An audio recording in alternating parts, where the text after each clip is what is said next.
ସମସ୍ତଙ୍କୁ ନମସ୍କାର। ଆଜି ଆମେ ଦେଖିବା ଯଦି ଗୋଟେ ପିଲା ବା ବାହାର ସ୍କୁଲରେ ପଢ଼ୁଥିବା ପିଲାଟି ଆପଣଙ୍କ ସ୍କୁଲରେ ଆଡ଼ମିସନ୍ ନେବା ପାଇଁ ନୂଆ ଆସିଛି, ସିଏ ଦ୍ୱିତୀୟ କ୍ଲାସ୍ର ହେଉ କି ତୃତୀୟ କ୍ଲାସ୍ର ହେଉ, ଚତୁର୍ଥ କ୍ଲାସ୍ର ହେଉ, ଅଷ୍ଟମ ପର୍ଯ୍ୟନ୍ତ ଯେକୌଣସି କ୍ଲାସ୍ର ହେଉ, ଯଦି ପିଲାଟି ଆସିଛି ତାକୁ ଆମ ପ୍ରାଇମେରୀ ବା ୟୁପି ସେକ୍ସନରେ ଆମେ କେମିତି ଇମ୍ପୋର୍ଟ କରିବା, ୟୁଡାଇସ୍ ପ୍ଲସ୍ ମାଧ୍ୟମରେ ଅନଲାଇନରେ ଆମେ କେମିତି ଇମ୍ପୋର୍ଟ କରିବା ସେଇଟା ଆଜି ଦେଖିବା। ତାହେଲେ ଚାଲନ୍ତୁ ଦେଖିବା ପୂର୍ବରୁ ମୁଁ ଗୋଟେ ଛୋଟ ଅନୁରୋଧ ରଖିବି, ଯଦି ଆପଣ ଆମ ଚ୍ୟାନେଲଟିକୁ ଦେଖୁଛନ୍ତି ବା ଆମ ଚ୍ୟାନେଲର କିଛି ଭିଡ଼ିଓ ଆପଣଙ୍କର କିଛି ହେଲ୍ପଫୁଲ୍ ରହୁଛି ତାହେଲେ ଆପଣ ଗୋଟେ ଛୋଟିଆ ସବସ୍କ୍ରାଇବ୍ କରିଦେବେ, ଗୋଟେ ଲାଇକ୍ କରିଦେବେ ଏବଂ ଯଦି ଭଲ ଲାଗିଲା ତାହେଲେ ସାଙ୍ଗସାଥିମାନଙ୍କୁ ସେୟାର କରିବା ପାଇଁ ଆଦୌ ଭୁଲିବେନି। ଦେଖନ୍ତୁ, ସବସ୍କ୍ରାଇବ୍ କରିବା ପାଇଁ ଆପଣଙ୍କୁ କୌଣସି ବି ଦେୟ ଦେବାକୁ ପଡ଼ିବନି ବା କୌଣସି ଟଙ୍କାଟେ ଖର୍ଚ୍ଚ କରିବାକୁ ପଡ଼ିବନି। ତାହେଲେ ସବସ୍କ୍ରାଇବ୍ ଗୋଟେ କରିଦେଲେ ଆଉ କ୍ଷତି କ'ଣ ଆପଣଙ୍କର? ତାହେଲେ ଚାଲନ୍ତୁ ଆମେ ଭିଡ଼ିଓଟିକୁ ବର୍ତ୍ତମାନ ଆରମ୍ଭ କରିବା। ଦେଖନ୍ତୁ, ଆପଣଙ୍କର ମୋବାଇଲର ଯେକୌଣସି ଗୋଟେ ସର୍ଚ୍ଚ ବାର୍, ଯେମିତି ଆପଣଙ୍କର କ୍ରୋମ୍ ହେଲା କିମ୍ବା ଅନ୍ୟ କୌଣସି ଗୁଗୁଲର ସର୍ଚ୍ଚ ବାର୍ରେ ଆପଣ ସର୍ଚ୍ଚ କରିବେ। ଦେଖନ୍ତୁ, ପ୍ରଥମେ ଆପଣଙ୍କର ୟୁଡାଇସ୍ ପ୍ଲସ୍ ଲଗ୍ଇନ୍ କରିବାକୁ ପଡ଼ିବ। ଆପଣଙ୍କର ସ୍କୁଲର ଯେଉଁ ପେଜ୍ଟି ରହିଛି ୟୁଡାଇସ୍ ପ୍ଲସ୍ରେ ଆପଣ ଏଠି ସର୍ଚ୍ଚ କରିବେ ୟୁଡାଇସ୍ ପ୍ଲସ୍। ଆପଣ ଏଠି ୟୁଡାଇସ୍ ପ୍ଲସ୍ ଲେଖିପାରିବେ। ୟୁଡାଇସ୍ ପ୍ଲସ୍ ସର୍ଚ୍ଚ କଲେ ଦେଖନ୍ତୁ ପ୍ରଥମେ ଯେଉଁ ଲିଙ୍କଟି ଆସୁଛି, ତାପରେ ଷ୍ଟୁଡେଣ୍ଟ ମଡ୍ୟୁଲରେ କ୍ଲିକ୍ କରିବେ। ଦେଖନ୍ତୁ, ଆପଣଙ୍କର ଷ୍ଟୁଡେଣ୍ଟ ମଡ୍ୟୁଲ ଏଇଠି ରହିଛି। ଆପଣ এই ଷ୍ଟୁଡେଣ୍ଟ ମଡ୍ୟୁଲରେ କ୍ଲିକ୍ କଲା ପରେ ଆପଣଙ୍କୁ ପ୍ରଥମେ ଆସିବ ଆପଣଙ୍କର ସିଲେକ୍ଟ ଷ୍ଟେଟ୍ ଟୁ ଲଗ୍ଇନ୍। ଆପଣଙ୍କୁ ଏଇଠି ଆପଣଙ୍କର ଷ୍ଟେଟ୍ ଲଗ୍ଇନ୍ କରିବା ପାଇଁ କୁହାଯିବ।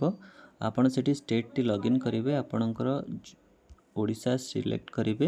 ସିଲେକ୍ଟ କଲା ପରେ ଆପଣ ଗୋରେ କ୍ଲିକ୍ କରିବେ। ଦେଖନ୍ତୁ, ଗୋରେ କ୍ଲିକ୍ କଲା ପରେ ଆପଣଙ୍କର ୟୁଡାଇସ୍ ପ୍ଲସ୍ର SDM ୟୁଡାଇସ୍ ପ୍ଲସ୍ର ପେଜ୍ଟି ଆସିଗଲା। ଆଇଡି ଏବଂ ପାସୱାର୍ଡ଼ ଏବଂ ଯାହା କ୍ୟାପ୍ଚା ରହିଛି କ୍ୟାପ୍ଚା ଦେଇ ଆପଣ ଲଗ୍ଇନ୍ କରିନେବେ। ଦେଖନ୍ତୁ, ଆପଣ ଏମିତି ଲଗ୍ଇନ୍ କରିନେବେ। ଲଗ୍ଇନ୍ କଲା ପରେ ଆପଣଙ୍କର ଗୋଟେ କରେଣ୍ଟ ଏକାଡେମିକ୍ ଇୟର୍ ଚୁଜ୍ କରିବା ପାଇଁ କହିବ। ଆପଣ ଆପଣଙ୍କର କରେଣ୍ଟ ଏକାଡେମିକ୍ ଇୟର୍ଟିକୁ କ୍ଲିକ୍ କରିବେ। କ୍ଲିକ୍ କଲା ପରେ ଦେଖନ୍ତୁ, ଆପଣଙ୍କର ଏଇଠି ରହିଛି ବିଭିନ୍ନ ପ୍ରକାର ଡାଟା ଯାହାକି ରହିଛି। ଦେଖନ୍ତୁ, ପ୍ରଥମେ ଆପଣଙ୍କର ସ୍କୁଲ ଡ୍ୟାଶବୋର୍ଡ଼ ରହିଛି, ତାପରେ ସ୍କୁଲ ଡିଟେଲ୍ସ ରହିଛି, ତାପରେ ରିକ୍ୱେଷ୍ଟ ମ୍ୟାନେଜମେଣ୍ଟ ରହିଛି, ଷ୍ଟୁଡେଣ୍ଟ ନେମ୍ ଅପଡେଟ୍ ମଧ୍ୟ ରହିଛି। ଯଦି ଚାହିଁବେ ଆପଣ ଷ୍ଟୁଡେଣ୍ଟମାନଙ୍କର ନେମ୍ ଯଦି କାହାର କିଛି ଭୁଲ ରହିଛି ତାକୁ ଅପଡେଟ୍ କରିପାରିବେ। ଲିଷ୍ଟ ଅଫ୍ ଅଲ୍ ଷ୍ଟୁଡେଣ୍ଟ ରହିଛି, ଆପାର ମଡ୍ୟୁଲ ରହିଛି। ଆପଣ କ'ଣ କରିବେ, ଆପଣଙ୍କର ପିଲାଟିକୁ, ଯେଉଁ ପିଲାଟି ଆପଣଙ୍କ ବାହାର ସ୍କୁଲରୁ ଆସିଛି ସେ ସ୍କୁଲର ପିଲାଟିକୁ ଆପଣଙ୍କ ସ୍କୁଲରେ ଆଡ଼୍ କରିବେ। ଆଡ଼୍ କରିବାକୁ ହେଲେ ଆପଣ ତାକୁ ତା'ର ଗୋଟେ ପେନ୍ ଆଇଡ଼ି ଥିବ, ସେ ପିଲାର ଟିସିରେ ଯେଉଁ ଆସିଥିବ ସେ ଟିସିରେ ଗୋଟେ ପେନ୍ ଆଇଡ଼ି ସେ ସାର୍ମାନେ ମେନସନ୍ କରିଥିବେ। ଆପଣ ସେଇ ପେନ୍ ଆଇଡ଼ିଟିକୁ ଏଇଠି ଦେଖନ୍ତୁ ଗୋଟେ ଇମ୍ପୋର୍ଟ ମଡ୍ୟୁଲ ଅଛି, এই ଇମ୍ପୋର୍ଟ ମଡ୍ୟୁଲଟିକୁ ପ୍ରଥମେ ଖୋଲି ନେବେ। ଖୋଲି ନେଲା ପରେ ଆପଣଙ୍କୁ ଏଇଠି ଆସିବ ଇମ୍ପୋର୍ଟ ୱିଦିନ୍ ଷ୍ଟେଟ୍। ଆପଣ ଯଦି ଷ୍ଟେଟ୍ ଭିତରେ ଇମ୍ପୋର୍ଟ କରିବା ପାଇଁ ଚାହୁଁଛନ୍ତି ବା ଷ୍ଟେଟ୍ ଭିତରର କୌଣସି ସ୍କୁଲରେ ଇମ୍ପୋର୍ଟ କରିବା ପାଇଁ ଚାହୁଁଛନ୍ତି, ରଖିବା ପାଇଁ ଚାହୁଁଛନ୍ତି ପିଲାଟିକୁ, ତାହେଲେ ଆପଣ ଏଇଠି ଗୋରେ କ୍ଲିକ୍ କରିବେ। ଗୋରେ କ୍ଲିକ୍ କଲା ପରେ ଆପଣଙ୍କୁ ଦେଖନ୍ତୁ ଏଇଠି ଗୋଟେ ରହିଛି ଷ୍ଟୁଡେଣ୍ଟ ପେନ୍ ନମ୍ବର ଦେବା ପାଇଁ। ଦେଖନ୍ତୁ, ଏଇଠି ଭଲକି ଦେଖନ୍ତୁ, ଆପଣଙ୍କୁ ଏଇଠି ଷ୍ଟୁଡେଣ୍ଟର ପେନ୍ ନମ୍ବରଟି, ଯେଉଁ ପେନ୍ ନମ୍ବରଟି ପିଲାଟି ନେଇକି ଆସିଥିବ ସେ ପେନ୍ ନମ୍ବରଟିକୁ ଏଇଠି ଆଡ଼୍ କରିବେ। ଆଡ଼୍ କଲା ପରେ ଆପଣ ପିଲାଟିର ଡେଟ୍ ଅଫ୍ ବାର୍ଥ ଏଇଠି ଦେବେ। ଡେଟ୍ ଅଫ୍ ବାର୍ଥ ଦେଲା ପରେ ଆପଣ ଏଇ ଗୋରେ କ୍ଲିକ୍ କରିବେ।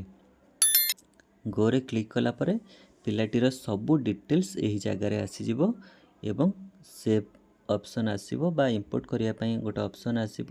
ଆପଣ ସେ ଇମ୍ପୋର୍ଟ ବା ଓକେ କରିଦେଲେ ଆପଣଙ୍କର ସେଇ ପିଲାଟି, ଯେଉଁ ନୂଆ ପିଲାଟି ଇମ୍ପୋର୍ଟ ହେଲା, ସେ ପିଲାଟି ଆପଣଙ୍କର ୟୁଡାଇସ୍ରେ ଦେଖାଇଦେବ। ମାନେ ଆପଣଙ୍କ ସ୍କୁଲରେ କେତେ ପିଲା ଅଛନ୍ତି ସେ ଗୋଟେ ପିଲା ମିଶିକି ଆଡ଼୍ ହେଇକି ଆପଣଙ୍କର ସ୍କୁଲ ଡ୍ୟାଶବୋର୍ଡ଼ରେ ଦେଖାଇଦେବ। ଆପଣ ଯଦି ଚାହିଁବେ ଏଇଠି ସ୍କୁଲ ଡ୍ୟାଶବୋର୍ଡ଼ ଅଛି, ଆପଣ ଏ ସ୍କୁଲ ଡ୍ୟାଶବୋର୍ଡ଼ରେ ଯାଇକି ଚେକ୍ କରିପାରିବେ କି ପିଲାଟି ଆଡ଼୍ ହେଲା କି ନ ହେଲା। ତାହେଲେ ଏତିକି ଥିଲା ଆମେ ଗୋଟେ ପିଲାକୁ କେମିତି ଇମ୍ପୋର୍ଟ କରିବା। ଯଦି ଆମ ଭିଡ଼ିଓଟି ଆପଣଙ୍କୁ ଭଲ ଲାଗିଲା ତାହେଲେ ଗୋଟେ ନିଶ୍ଚୟ ଲାଇକ୍ କରିବା ପାଇଁ ଭୁଲିବେନି ଏବଂ ଯଦି ସବସ୍କ୍ରାଇବ୍ କରିନାହାନ୍ତି ତାହେଲେ ଅନୁରୋଧ ରଖି ସବସ୍କ୍ରାଇବ୍ କରିଦେବା ପାଇଁ।